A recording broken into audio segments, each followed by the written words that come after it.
Hello everyone, welcome back on my channel once again. आज हम जो है इस वीडियो में डिस्कस कर रहे हैं हमारे 12th ग्रेड के सीबीएसई का बिजनेस स्टडीज़ का सिलेबस, जिसमें हम रीड करेंगे कि हमें फाइनल एग्ज़ाम के लिए किस तरह से अपनी प्रिपरेशन करनी है। तो सबसे पहले हमारे पास जो है बिजनेस स्टडीज़ का फाइनल एग्ज़ाम में 2 टाइप के एग्ज़ाम होते हैं। First is theoretical and second one is practical. तो जो हमारा थ्रेटिकल पोर्शन है वो 80 मार्क्स का आपसे पूछा जाएगा और जो 3 घंटे के लिए आपसे लिया जाएगा, 3 घंटे का टाइम पीरियड मिलेगा आपको उसको करने के लिए। और जो प्रोजेक्ट है, जब प्रैक्टिकल है, वो आपसे 20 मार्क का किया जाएगा। उसके बाद हम जो है इसमें टोटल डिस्कस करेंगे कौन कौन सा मतलब सिलेबस, कौन से कंसेप्ट, कौन से टॉपिक्स को रीडअप करना है और किस चैप्टर में से किस हिसाब से हमारे पास जो है वो आएगा, उस चीज़ को हमने इसमें डिस्कस करना है। सबसे पहले हमारे पास जो है टोटल 2 पार्ट्स अवेलेबल हैं, पार्ट 1 एंड पार्ट 2, जिसमें जो है पहले पार्ट में हमारे पास principles and functions of management है। उसके बाद हमारे पास बी पार्ट में बिजनेस फाइनेंस एंड मार्केटिंग है। सो अगर ए पार्ट की बात करें, उसमें टोटल हमारे पास 8 यूनिट्स अवेलेबल हैं और बी पार्ट में 4 यूनिट्स अवेलेबल हैं। पहले वाले में हम देखेंगे जो पार्ट ए है, उसमें nature and significance of management, principles of management and business environment, इन तीनों चैप्टर में से टोटल 16 मार्क का क्वेश्चन पेपर आएगा और 16 मार्क के क्वेश्चन इसमें से पूछे जाएंगे।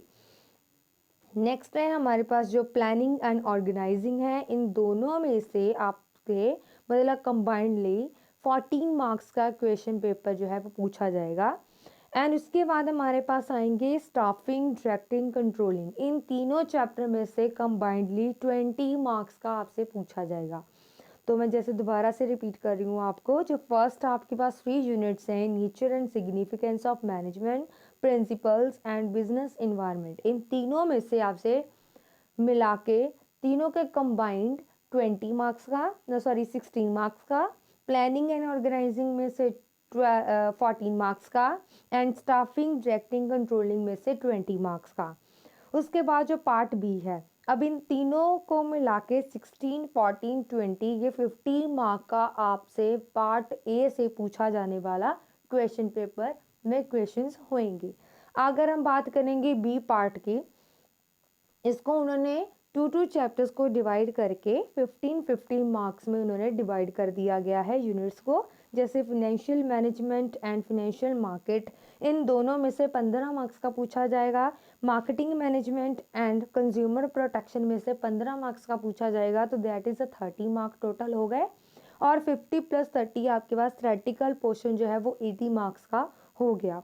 अब जो आपके पास सी पार्ट है, that is a project work, जो आपको एक फाइल बनानी है, एक प्रोजेक्ट वर्क करना है, जो 20 मार्क्स का आपका वाइवा प्रैक्टिकल होएगा, वो उसमें से आपसे मार्क्स जो है वो एडअप होंगे। अब हम गो थ्रू हो रहे हैं नेक्स्ट कौन कौन से कंसेप्ट एंड टॉपिक हमने करने हैं एक एक यूनिट में से। तो पहले हम बात करेंगे पार्ट ए, जो कि principles and functions of management है, जिसमें unit 1 nature and significance of management है, जिसमें आपने कंसेप्ट कौन कौन से टॉपिक देखने हैं। पहले मैनेजमेंट का कंसेप्ट क्या है, ऑब्जेक्टिव क्या है, इंपॉर्टेंस क्या है, जिसमें हमने इफेक्टिवनेस एंड इफ़िशेंसी के बारे में पढ़ना है, ऑब्जेक्टिव एंड इम्पोर्टेंस के बारे में देखना है। उसके बाद आपका जो मैनेजमेंट है, साइंस, आर्ट एंड प्रोफेशन, ये इसका नेचर हम डीपली स्टडी करेंगे कि ये तीनों होते क्या हैं और किस तरह से इसे एप्लीकेबल किया जाता है मैनेजमेंट में। उसके बाद हम पढ़ेंगे लेवल्स ऑफ मैनेजमेंट क्या है, मीन्स के हमारी मैनेजमेंट में टॉप, मिडल, लोअर लेवल्स का क्या रोल है, किस तरह से परफॉर्म करते हैं, कौन कौन से पर्सन्स इसमें अवेलेबल होते हैं, तो इस चीज़ों को हम पढ़ेंगे। उसके बाद मैनेजमेंट फंक्शंस मीन्स के planning, organising, staffing, directing, controlling, इन पांचों फंक्शंस का क्या रोल है हमारी मैनेजमेंट में, उसे हम थोड़ा थोड़ा इसके साथ गो थ्रू होंगे। फिर बाद में इनके यूनिट्स को आपको डीपली स्टडी करवाया जाएगा, आपको आपके एग्ज़ाम के लिए रीडअप करना पड़ेगा इसको। और उसके बाद जो है कोऑर्डिनेशन, जो इस यूनिट का लास्ट टॉपिक है, दैट इज़ कोऑर्डिनेशन, और उसके कंसेप्ट एंड इम्पोर्टेंस को आपको अच्छे ढंग से पढ़ना पड़ेगा, करैक्टरिस्टिक्स को देखना पड़ेगा, किसके क्या करैक्टरिस्टिक्स हैं। उसके बाद सेकंड यूनिट में आपके पास आ जाएगा प्रिंसिपल्स ऑफ मैनेजमेंट, जिसमें सबसे पहले आप उसके कंसेप्ट को, सिग्निफिकेंट को पढ़ोगे, आपको प्रिपेयर करना पड़ेगा इसके लिए। उसके बाद आपको फ्यूल के प्रिंसिपल्स पढ़ने पड़ेंगे, जो आपके पास टोटल 14 प्रिंसिपल्स हैं, उन्हें इसमें रीडअप करना पड़ेगा, वन बाय वन अच्छे से डीपली स्टडी करना पड़ेगा फॉर योर फाइनल एग्जाम। और ये भी देखना पड़ेगा वो हमारी मैनेजमेंट में कहाँ पे सूटेबल है, और इन प्रिंसिपल्स के क्या पॉजिटिव है, क्या इसके कॉन्सिक्वेंसेस हो सकते हैं, वो सारी चीज़ें आपको इसमें पढ़नी पड़ेंगी। उसके बाद लास्ट है आपके पास जो ट्रेलर के द्वारा दिया गया साइंटिफिक मैनेजमेंट है, उसके प्रिंसिपल्स एंड टेक्निक्स, उसको आपको पढ़ना पड़ेगा। और इन दोनों को पढ़ने के बाद आप डिफ्रेंशिएट कर सकते हो, आप बता पाओगे कि फ्यूल एंड टेलर के जो प्रिंसिपल्स हैं उनमें क्या डिफर है एक दूसरे से, या कैसे किस ढंग से वो एक दूसरे से अलग हैं। उसके बाद आपका टॉपिक आएगा थर्ड यूनिट में से, that is business environment. Business environment में आपके कंसेप्ट एंड इम्पोर्टेंस को लिया जाएगा, जिसमें आप बिजनेस एनवायरनमेंट का कंसेप्ट क्या होता है, एग्जैक्टली उसकी इम्पोर्टेंस है क्या हमारे मैनेजमेंट में। फिर आपने डिमेंशंस को इसमें पढ़ना पड़ेगा आपको, जिसमें इकोनॉमिक, सोशल, टेक्नोलॉजिकल और पॉलिटिकल, लीगल, इन पांचों को ये से आपको डीपली स्टडी करना पड़ेगा इसमें। उसके बाद आपके पास डिमोनेटाइजेशन और उसके कंसेप्ट को पढ़ना पड़ेगा, फीचर क्या है उसके, उसको आप पढ़ना पड़ेगा एग्जाम के लिए। आगे है यूनिट 4 प्लानिंग। यूनिट 4 में आपको सबसे पहले प्लानिंग का कंसेप्ट क्या है, उसके इम्पोर्टेंस क्या है, लिमिटेशंस क्या है, इसे पढ़ना पड़ेगा। फिर अगर हम प्लान कर रहे हैं तो उस प्लानिंग की प्रोसेसिंग क्या होती है, कौन से स्टेप्स को फॉलो करते हैं, उसे रीड करेंगे। जहाँ अगर हम कोई भी चीज़ को प्लान कर रहे हैं तो किस स्टेप में हम उसको प्लान करेंगे, वो आपको वो पढ़ना पड़ेगा। और सिंगल यूज स्टैंडर्ड प्लानिंग ये क्या है, ऑब्जेक्टिव्स क्या हैं, strategy, policy, procedure, method, rule, budget and programme, इन सभी चीज़ों को आपको वन बाय वन रीडअप करना पड़ेगा फॉर योर फाइनल एग्जाम। उसके बाद आपके पास फिफ्थ यूनिट आ गया, दैट इज़ द ऑर्गेनाइजिंग। तो ऑर्गेनाइजिंग का कंसेप्ट और उसकी इम्पोर्टेंस को आपको पढ़ना पड़ेगा कि ऑर्गेनाइजिंग का स्ट्रक्चर क्या होता है, एज अ प्रोसेस वो क्या है और उसकी इम्पोर्टेंस क्या है, उसे अच्छे ढंग से पढ़ना पड़ेगा। फिर अगर हम किसी भी चीज़ को ऑर्गेनाइज कर रहे हैं तो उसमें कौन सा प्रोसेस, कौन से स्टेप्स को फॉलो किया जाएगा, वो भी आप चीज़ देखोगे। फिर आपका स्ट्रक्चर जो है ऑर्गेनाइजेशन का, जिसमें फंक्शनल एंड डिविजनल कंसेप्ट क्या है, फॉर्मल एंड इनफॉर्मल ऑर्गेनाइजेशन क्या होती है, उसके कंसेप्ट को आप रीडअप करोगे, स्ट्रक्चर को रीडअप करोगे कि वो होती क्या है, किस ढंग से, मतलब अगर हम इस तरह की ऑर्गेनाइजेशन बनाते हैं तो उसके क्या मेरिट्स, डीमेरिट्स होंगे, उन चीज़ों को आप पढ़ोगे इसमें। फिर डेलीगेशन क्या होती है, उसका कंसेप्ट क्या है, उसके एलिमेंट्स क्या क्या हैं और उसकी इम्पोर्टेंस क्या है, उसे पढ़ोगे। उसके बाद आ जाएगा डिसेंट्रलाइजेशन, उसके कंसेप्ट को एंड इम्पोर्टेंस को पढ़ोगे। तो और इसके साथ आपको ये भी चीज़ पढ़नी ज़रूरी है कि how the decentralisation is differ from delegation, या डेलीगेशन किस तरह से डिसेंट्रलाइजेशन से डिफर है, वो दोनों चीज़ें सेम है, आपको वो रीडअप करनी पड़ेगी। उसके बाद आपका आ गया 6 unit, that is staffing. Staffing में आपका आ जाएगा कि स्टाफिंग के कंसेप्ट क्या है और उसकी इम्पोर्टेंस आपके पास कैसे है, या क्या इसकी इम्पोर्टेंस है। सो स्टाफिंग जो है वो किस तरह से एक ह्यूमन रिसोर्स मैनेजमेंट कंसेप्ट का पार्ट है, उसे पढ़ना पड़ेगा आपको। या ये बोल सकते हैं कि अगर हम एक्टिविटीज़ और ड्यूटीज़ ऐसी कौन सी परफॉर्म करेंगे HRM में, जिसके साथ आप स्पेशलाइज्ड बन जाओगे। उसके बाद आपका आ जाएगा कि अगर हम एक स्टाफ को अपॉइंट कर रहे हैं तो उसका कौन सा प्रोसेस जो है वो फॉलो किया जाता है, या ये बोलो कौन से स्टेप्स को हम देखेंगे स्टाफिंग प्रोसेस के लिए। फिर उसके बाद रिक्रूटमेंट क्या है, रिक्रूटमेंट की प्रोसेस क्या है, रिक्रूटमेंट में इंटरनल एंड एक्सटर्नल कौन से सोर्सेज अवेलेबल हैं, उसके मेरिट्स एंड डीमेरिट्स हमारे पास क्या है वो पढ़ेंगे। उसके बाद आपके पास होना चाहिए सिलेक्शन क्या है, उसकी प्रोसेस क्या है, किस ढंग से उसे फॉलो करते हैं सिलेक्शन के लिए। ट्रेनिंग एंड डेवलपमेंट क्या है, उसका कंसेप्ट क्या है, इंपॉर्टेंस है, मेथड्स है, on the job, of the job, वो ट्रेनिंग है क्या, डिफरेंट 3 टाइप्स की ट्रेनिंग है, उन्हें आप पढ़ोगे किस तरह की ट्रेनिंग कहाँ पे कैपेबल होएगी। तो इन सभी चीज़ों की आपको जो है इसमें डीपली स्टडी करनी पड़ेगी आपके फाइनल एग्जाम के लिए, for getting the good marks and wonderful exam. ठीक है, and after that unit 7 as a directing. इसमें आपको सबसे पहले डायरेक्टिंग की कंसेप्ट एंड इम्पोर्टेंस को पढ़ना पड़ेगा, फिर आपके डायरेक्टिंग के एलिमेंट्स क्या हैं उन्हें पढ़ना पड़ेगा, फिर मोटिवेशन, जिसमें मोटिवेशन में आपका कंसेप्ट आ जाएगा, मैस्लो जो हायरार्की ऑफ नीड्स वो पढ़नी पड़ेगी, फिनेंशियल नॉन फिनेंशियल इंसेंटिव्स क्या होते हैं वो पढ़ना पड़ेगा, लीडरशिप क्या है, लीडरशिप का कंसेप्ट क्या है, लीडरशिप के स्टाइल कौन से, इन तीनों स्टाइल्स को आपको अच्छे से रीडअप करना पड़ेगा फॉर योर जो है एग्ज़ाम, क्योंकि आपको उसमें केस स्टडीज पूछी जाएंगी इन सभी चीज़ों से रिलेटेड जो कि आपके सिलेबस में है, उन सभी चीज़ों से रिलेटेड आपको यहाँ से केस स्टडीज पूछी जाएंगी। तो आपको इन सभी चीज़ों के बारे में पता होना चाहिए कि कहाँ पे कौन सी चीज़ें कैपेबल हो रही है, या फिर ये बोल सके कहाँ पे कौन सी चीज़ अप्लाई की जा रही है। उसके बाद है कम्युनिकेशन। कम्युनिकेशन का कंसेप्ट क्या है, फॉर्मल कम्युनिकेशन, इनफॉर्मल कम्युनिकेशन क्या होती है, कौन से ऐसे बैरियर्स हैं जो एक कम्युनिकेशन को इफ़ेक्टिव बनाने में आपके लिए बन रहे हैं प्रॉब्लम, और इस तरह से मतलब किस तरह से हम इन बैरियर्स को ओवरकम कर सकते हैं, जहाँ ये बोलो कि किस तरह से हम इसे ठीक कर सकते हैं, इसे सॉर्ट आउट कर सकते हैं। 8 यूनिट है कंट्रोलिंग।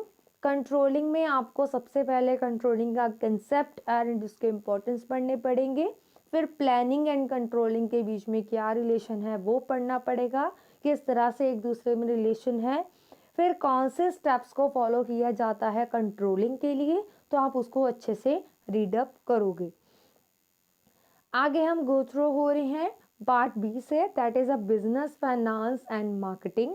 तो इसमें यूनिट नंबर 9 जो कि फिनेंशियल मैनेजमेंट है, दैट इज़ उसमें हमें कंसेप्ट पढ़ना पड़ेगा, रोल क्या है, ऑब्जेक्टिव्स क्या हैं, इन तीनों चीज़ों के बारे में आपको पढ़ना पड़ेगा।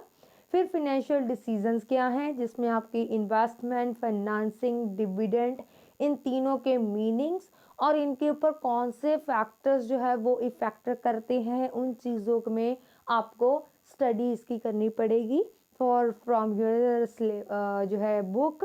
एंड उसके बाद फिनेंशियल प्लानिंग क्या है, फिनेंशियल प्लानिंग के कंसेप्ट एंड इम्पोर्टेंस क्या है, उसके बाद कैपिटल स्ट्रक्चर क्या है और उसके कंसेप्ट एंड फैक्टर्स कौन से इफेक्ट कर रहे हैं कैपिटल स्ट्रक्चर को, उन चीज़ों के बारे में पढ़ोगे।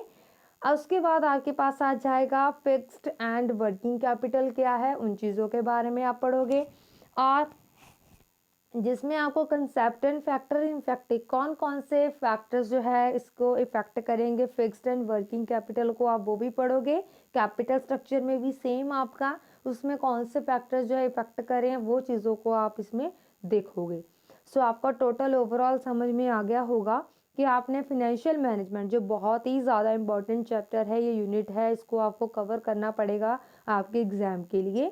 तो जिसमें आपको ये देखना है कि आपने क्या कौन सी चीज़ें देखनी है, फिनेंशियल मैनेजमेंट का कंसेप्ट है, रोल है, ऑब्जेक्टिव है, फिनेंशियल डिसीजन जो है, फिर उसके बाद फिनेंशियल प्लानिंग क्या होती है, capital structure, fixed and working capital, one by one इसे अच्छे से आपको देखना पड़ेगा for your final exam. After that unit number 10 that is financial markets. Financial markets के पहले कंसेप्ट क्या है, उसमें आपको दो टाइप की मार्केट के बारे में पढ़ना है, money and capital. So money market का कंसेप्ट क्या है उसे पढ़ना पड़ेगा, और कैपिटल मार्केट का कंसेप्ट क्या है उसे पढ़ना पड़ेगा। उसकी टाइप्स कौन सी हैं, जैसे प्राइमरी सेकेंडरी कौन सी उसमें आ रही हैं, वो सारी चीज़ें पढ़नी पड़ेंगी। तो ये भी पढ़ना पड़ेगा वो किस तरह से एक दूसरे से डिफर है कैपिटल एंड मनी मार्केट, और किस तरह से प्राइमरी एंड सेकेंडरी मार्केट एक दूसरे से डिफर है। उसके बाद इसका लास्ट टॉपिक जो है इस चैप्टर का हो जाएगा, दैट इज स्टॉक एक्सचेंज, कि स्टॉक एक्सचेंज होती क्या है, इसके फंक्शंस क्या हैं, और किस तरह से ये ट्रेडिंग प्रोसेस को या प्रोसीजर को फॉलो करती है। और इसमें आपको ये भी देखना पड़ेगा कि डिपॉजिटरी सर्विसेज क्या है, डीमेट अकाउंट कैसे खुलता है, किस तरह से इसके ऊपर हम काम करते हैं। एंड मोस्ट इम्पॉर्टेंट, अगर हम स्टॉक एक्सचेंज की बात करेंगे तो जो हमारी इंडिया के स्टॉक एक्सचेंज है उसके बारे में अगर हम ना पढ़े तो डैट इज़ नॉट गुड। तो इसलिए हमें अपने कंसेप्ट को क्लियर करने के लिए सेबी के बारे में पढ़ना पड़ेगा, और सेबी की क्या ऑब्जेक्टिव्स हैं, कौन से फंक्शन सेबी जो है वो परफॉर्म करती है, वो हमें अच्छे से पढ़ने पड़ेंगे। SEBI is a securities and exchange board of India, जो हमारे इंडिया की स्टॉक एक्सचेंज की अपेक्स बॉडी है, उसके बारे में हमें पढ़ना ज़रूरी है। सो इसलिए हमें इस कंसेप्ट को अच्छे ढंग से पढ़ना पड़ेगा to understanding the stock exchange. Okay, after that unit number 11 that is marketing. Marketing में मार्केटिंग का कंसेप्ट, मार्केटिंग के फंक्शंस, उसकी फिलॉसफीज, इसे पढ़ना पड़ेगा। उसके बाद आपके पास आ जाएंगे इसके फीचर्स भी आपको वैसे पढ़ने पड़ेंगे। एंड मार्केटिंग मिक्स में आपको देखना पड़ेगा कि इसके एलिमेंट्स कौन कौन से हैं, जैसे प्रोडक्ट है, प्राइस है, ये होते क्या है, इन चीज़ों को आपको थोड़ा थोड़ा रीडअप करना पड़ेगा। उसके बाद जो है आपकी जो है इसके जो मिक्स आपके पास आते हैं वो आपको देखने पड़ेंगे कि प्रोडक्ट मिक्स में ब्रांडिंग, लेबलिंग, पैकेजिंग, इनके कंसेप्ट को क्लियर करना पड़ेगा आपको। प्राइस में प्राइस मिक्स जो है वो देखना पड़ेगा, जैसे कि कौन से फैक्टर्स आपके पास आ रहे हैं, एक प्राइस को डिटरमाइन करने के लिए कौन सी चीज़ों को ध्यान में रखना, उसके कंसेप्ट को पढ़ना पड़ेगा। फिर उसके बाद आपके पास आ जाएगा फिजिकल डिस्ट्रीब्यूशन कैसे होएगी, जैसे उसके कंपोनेंट कौन से हैं, कौन से चैनल्स का यूज़ किया जाएगा, प्रमोशन के लिए कौन से चैनल यूज़ करोगे, उसमें क्या आपके चैनल नहीं बोल सकते, कौन से मेथड्स बोल सकते हो प्रमोशन के लिए, जैसे एलिमेंट्स आएंगे एडवर्टाइजिंग, पर्सनल सेलिंग, प्रमोशन, उसके sorry sales promotion and public relation, इन सभी चीज़ों को आप पढ़ोगे इसमें। इन सभी आपको कंसेप्ट को क्लियर पढ़ना पड़ेगा मार्केटिंग मिक्स के लिए। And last topic and last जो है आपका इस पूरे सिलेबस का जो टॉपिक आएगा that is a consumer protection, जो कि एक एक्ट है हमारा। उस एक्ट में हमने सबसे पहले ये अंडरस्टैंड करना है कि हमारा जो है कंसेप्ट क्या है, उसकी इम्पोर्टेंस क्या है, उन चीज़ों के बारे में पढ़ेंगे। और जो आपकी न्यू अमेंडमेंट हुई है, जो चेंजेस किए गए हैं कंज्यूमर प्रोटेक्शन एक्ट 2019 में, तो आपको उन्हें सबसे पहले देखना पड़ेगा कि उसमें जो एक्ट में चेंज करने के बाद उस पर क्या उसका स्कोप है, उसको आपको पढ़ना पड़ेगा फॉर फाइनल एग्जाम। और ये आपको इस तरह से लिंक वगैरह भी प्रोवाइड कर देते हैं, अगर आप देखना चाहो तो आप यूट्यूब वगैरह से भी इसे आप देख सकते हो। सो उसके बाद जो है आपके जो इस एक्ट में पढ़ना है that is a meaning of consumer क्या है, राइट एंड रिस्पॉन्सिबिलिटीज़ क्या है, कौन एक कंप्लेंट को फाइल कर सकता है, रिड्रेसल जो है वो मशीनरी क्या है, या ये बोल सकते हो आपकी कौन सी एजेंसीज आपके पास अवेलेबल हैं, रेमेडीज़ अवेलेबल कौन कौन सी हैं, उन सभी चीज़ों को आपको पढ़ना पड़ेगा। फिर कंज्यूमर को अवेयर करने के लिए क्या क्या चीज़ें हैं, जैसे रोल ऑफ कंज्यूमर ऑर्गेनाइजेशन कौन सी होंगी, एनजीओज कैसे आपको रोल प्ले करके दिखाते हैं या किस तरह से आपकी हेल्प करते हैं, उन सभी चीज़ों को आपको यहाँ पे पढ़ना पड़ेगा फॉर योर एग्जाम। तो आगे आपका प्रोजेक्ट वर्क है, प्रोजेक्ट वर्क का ऑलरेडी आपको बता दिया गया होगा को आपने अपने जो है नीड के अकॉर्डिंग जो जो भी आपके टॉपिक है बुक के, उस हिसाब से आपने अपनी प्रोजेक्ट फाइल्स को प्रिपेयर करना है। तो for your practicals and for your viva, all the best for your final exam. Hopefully आपका एग्ज़ाम अच्छा होगा अगर आप अच्छे ढंग से अपने सिलेबस के साथ गो थ्रू होके अपनी प्रेपरेशन करोगे फाइनल एग्ज़ाम के लिए। Okay, so thank you so much for watching this video.